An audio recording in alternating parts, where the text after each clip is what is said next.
This was my Toastmasters presentation last night.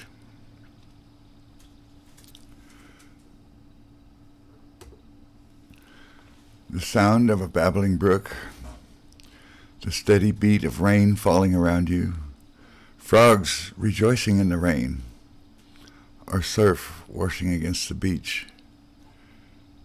All these sounds have something in common: chaos.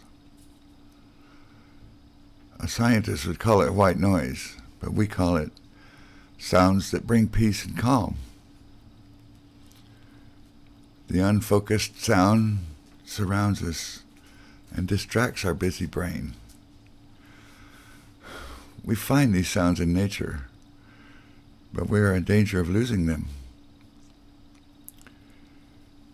Nature abounds in sounds that are lost in our modern world.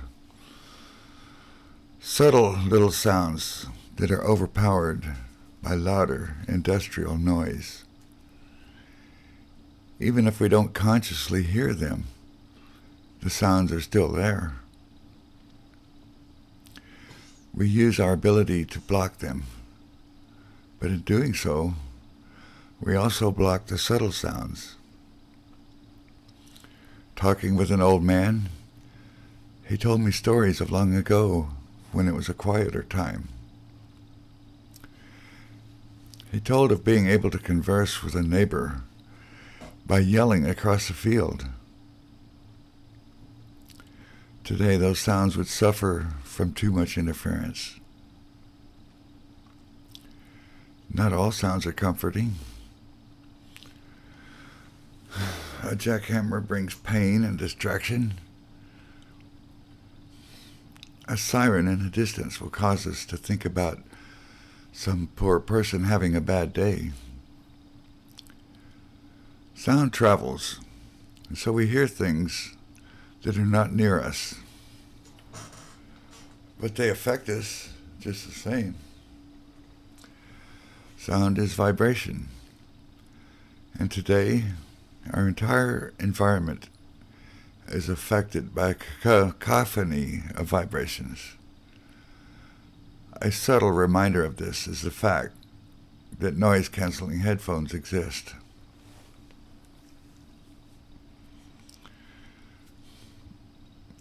There's another sound that can bring peace and calm: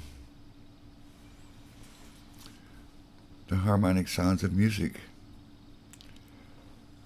Here, the sound is focused, and we are focused on it. However, music can also inflame our emotions. A rousing march, or a somber ditty being played while we are shown pictures of sad-eyed puppies, move us in ways that we didn't plan. We play music, and music plays our emotions, sometimes in ways we can feel, but not express. There are only 8 notes in an octave, but the way the notes are arranged make all the difference.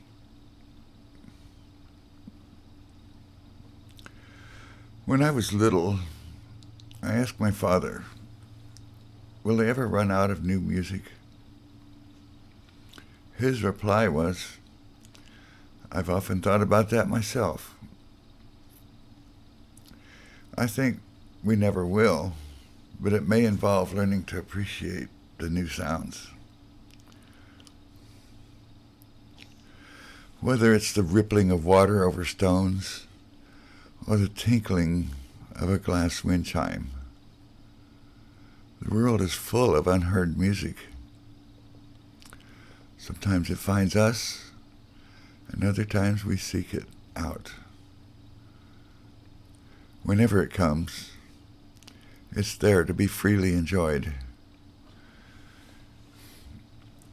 And perhaps when we can appreciate the music of the world,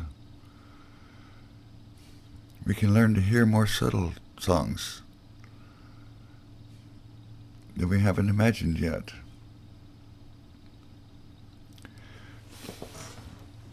Think Think for a moment about a piano. One key, one note, and it's always the same note. And yet, a pianist makes beautiful music using only those keys. The notes wait to be struck. A composer can use that piano to create new songs by striking the keys as his inspiration tells him. If you give that composer a toy piano with only 8 keys, he can use it to make music. A wind chime is very much like a toy piano. The notes are there, waiting to be struck by the composer.